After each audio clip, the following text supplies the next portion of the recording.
Daha bir məktəb direktoru üçün əcəl zəngi. Aygün Hüseynovanın səs yazısı yayıldı. Pul gətirin. Həyat belədir. Məzun olanda hamı üçün son zəng çalınır. İntihası bəzi adamlar üçün də həyatda əcəl zəngi biraz erkən çalınır. Heç son zəngi görə bilmirlər. Bu da öz kobud xətaları ucbatından irəli gəlir. Ən azı gözü çıxmış qardaş münası var. Yəni bu səhvi etməmək şansı verilir. Amma son zəng özü üçün əcəl zənginə çevirmək istəyənlərin sayı getdikcə artmaqdadır.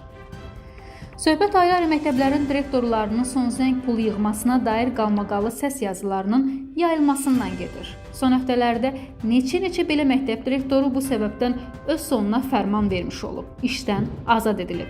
Onların yayılan səs yazıları Elm və Təhsil Nazirliyini cəza tədbirləri görməyə vadar edib. Lakin direktor vəzifəsindən azad edilənlərin aqibəti hələ də bir çox həmkarlarına ibrət dərsi olmayıb.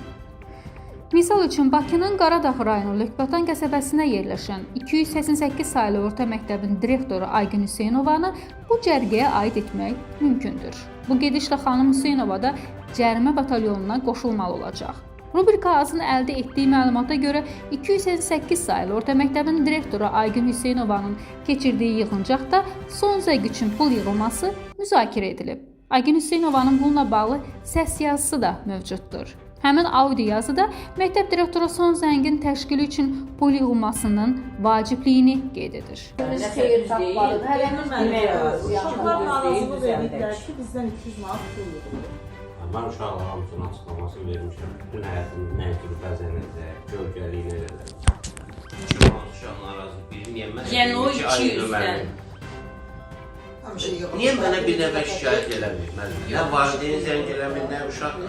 Kimə deyirəm, sevinə gedir bu yana. Bu 200 manatı ki deyirsən ha, sonra hər şey sən özün görürsən, yoxsa ki onlar deyir kameranı vermişəm, mən nə eləyəcəm o? Özləri eləyirlər. Kamera satanlısı onun içində olur. Ham kamerası həyəti başda 200 manat demişəm, aydınlıq gətirmişəm ki, günün altında olur, yarım saatda qutarır. Oynamaq istəyirsiniz, gəlin oranı bağlayaq, palatkayla. 1 saat, 2 saat, 166-dan əksiyik. Bütün həyəti palatkayla bağlayıb 2 saat sonra zəng edirlər. Sən şübəkin var sözü. Halbuki təhsil haqqında qanunun 5.0.3-cü maddəsində təhsil sahəsində pul yığımına icazə verilmir. Həmçinin Elm və Təhsil Nazirliyinin 2024-cü ildə məktəblərin ünvanladığı məktəbdə son zəng tədbirlərinin təşkili ilə bağlı tövsiyə sənədində qeyd edilir ki, tədbirlər məktəb daxilində mənəvi və pedaqoji dəyərləri əsas tutaraq sadə və təmtəraqsız şəkildə təşkil edilməli, bunun üçün maddi vəsait toplanmamalıdır. Amma məktəb direktoru Aygün Hüseynova tələbləri, qanunları pozaraq pul yığılmasına ehtiyac olduğunu səs yazısında bildirir. Xatırladaq ki, Bakı şəhəri 207 nömrəli tam orta məktəbin direktorunun da səs yazısı yayılmışdı. Sözə gedən təhsil müəssisəsində direktor son zəng tədbiri üçün 150 manat yığılması tələbini irəli sürmüşdü. Nəticədə işindən azad edildi. O şart taleyi Aygün Hüseynovanın yaşayacağı ehtimalı yüksəkdir. Çünki Nazirliyin çağırışlarına, sərt xəbərdarlıqlarına və cəza tədbirlərinə baxmayaraq bundan dərs çıxarmayıb. Yada salaq ki, Elm və Təhsil Nazirliyi yanında İctimai Şuranın sədri Professor Hikmət Əlizadə son zəngin mahiyyətindən danışıb və bu tədbirlərin sayda keçirilməli olduğunu diqqətə çatdırıb. İctimai Şura sədri onu da vurğulayıb ki, son zəng tədbirini məktəbin həyətində müəllim və şagirdlərin xatirə söhbəti, şagirdlərin özlərinin hazırladığı səhnəciklər, musiqi nömrələri əsasında təşkil etmək daha məqsədlə uyğun olardı. Digər 288 saylı orta məktəbin direktoru bu qədər faktlara, qanunlara, verilən açıqlamalara məhəl qoymadan pul yığılmasını tələb edib. Əvvəla son zəngi sadə keçirmək mümkündür. İkincisi, heç də bütün valideynlərin maddi imkanı bərabər deyil. Üçüncüsü isə məzunlar repetitorlara gedir, aylıq ödənişlər olunur. Bunun üzərinə əlavə son zəng xərci böyük yükdür.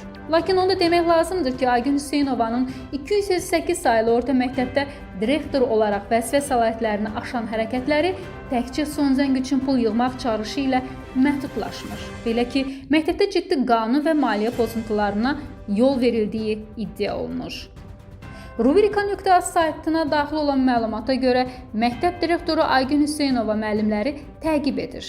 Hətta bunun üçün sinif otaqlarına müşahidə kameraları quraşdırılıb, müəllimlər izlənilir. Halbuki sinif otaqlarında kameralar quraşdırılması ilə bağlı Nazirliyin məktəblər qarşısında hər hansı tələbi yoxdur. Eyni zamanda əldə etdiyimiz xəbərlərə görə məktəbdəki bir sıra sənədlərdə saxta imzalar mövcuddur. Nəticə etibarilə ciddi maliyyə pozuntularına yol verilib. Bu azmış kimi direktorun təlimatı əsasında məktəbdə 3 əvəz kitabı var.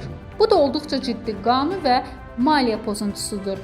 Cinayət məsuliyyəti yaradır. Rubrika azın əldə etdiyi başqa bir informasiyada isə deyilir ki, 288 saylı orta məktəbdə 6 günlük dərs sistemi olsa da cəmi 5 gün keçirilir. Həftənin 6-cı günü isə dərslər ya formal olur, ya da heç olmur. Çünki məktəbdə dərslərə davamiyyət aşağı düşür. Ümumiyyətlə, adi günlərdə də davamiyyət bərbaddır. Beləliklə, Aygün Hüseynovanın rəhbərliyi altında adı çəkilən təhsil ocağında min cür özbaşınalıqlar baş verir. Son zəng pulu yığılır, saxta imzalarla maliyyə pozuntularına yol verilir, dərsə davamiyyət zəifdir, sinif otaqları kameralarla izlənilir və s. Bundan əlavə media resurslarında yer alan xəbərlərdə deyilir ki, hər il bütün siniflərdən pul yığılır. Təmir fond adı altında şagird və valideynlər incidilir. Hətta bir müddət əvvəl məktəbin valideynləri bildirmişlər ki, Aygün Hüseynova təhsil müəssisəsini idarə edə bilmir. Onların sözlərinə görə sözü gedən 288 saylı məktəbdə təlim-tərbiyə demək olar ki, sıfıra bərabərdir. Yuxarı siniflərin davamiyyəti, aşağı sinif şagirdlərin məktəbə gəlməməsi direktorun yalnız cibini doldurur. Dövlət hesabına məktəbə gələn təminat şagirdlərə pulla satılır. İbtidai siniflərdə müəllimlər kitab satışı ilə məşğul olur, orta sinif şagirdləri məcburi qaydada hazırlığa cəlb edilir. Göründüyü kimi Aygün Hüseynova dönəmi 288 saylı məktəbin tarixində müəmmalar, qaranlıqlar, ittihamlar və özbaşınalıq faktları ilə yadda qalmaqdadır. Qeyd edək ki, məktəbin 153 müəllim, 34 texniki işçi və təxmini 3000 heyəti var. Mövzu diqqətimizdədir. Ardı var. Nicat Mahmudov, Rubrika Az.